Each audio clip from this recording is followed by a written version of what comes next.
मी या हत्येचं समर्थन करायला मी इथं उभा नाही, पण गावगाड्यामधल्या ओबीसींचा आवाज असलेले पंकजाताई मुंडे असोत, धनंजय मुंडे असोत, भुजबळ साहेब असोत, पडळकर साहेब असोत, अजून कोण माणसं असोत, अरे आम्हाला नाही ना मंत्री होता येत, आम्हाला नाही आमदार खासदार होता येत, पण आमचे प्रश्न सोडवणारी माणसं आम्हाला तिथं पाहिजेत. तुम्ही त्यांना गुन्हेगार म्हणता? कुठं कुठं तुमच्याकडे एव्हिडन्स आहे त्यांच्या विरोधामधला? कुठं त्यांच्या विरोधामध्ये तुम्हाला पुरावे सापडलेत? आणि वाल्मिक अण्णांच्या बाबतीमध्ये मी तुम्हाला सांगतो, धनंजय मुंडेंचे वाल्मिक अण्णांबरोबर संबंध,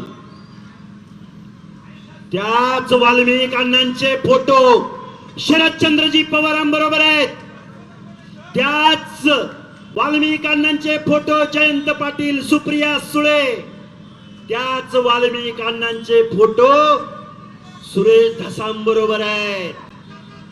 अरे तुमची माणसं निवडून आणायला वाल्मिकांना चालतात, त्यांची माणसं राष्ट्रवादीची वाढ करायला वाल्मिकांना चालतात, निवडणुका जिंकायला तुम्हाला वाल्मिकांना चालतात. वर्षानुवर्षे या गोष्टी चालतात. त्यांच्या स्किलचा उपयोग तुम्ही करून घेता आणि अचानक तुम्हाला काय काय सुचतं? फक्त धनंजय मुंडे दिसतात. मला वाटतंय या माणसांना अडकवलं जातंय. गुन्हेगारांना शिक्षा झाली पाहिजे या मताचा मी आहे.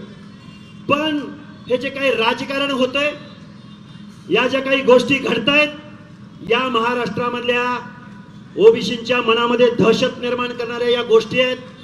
तुम्हाला आम्हाला जागं राहावं लागेल, एकत्र यावं लागेल.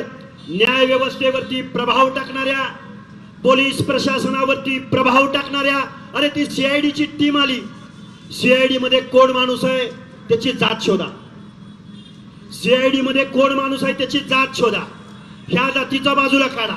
मग आता आपण सगळ्यांनी म्हणायचं का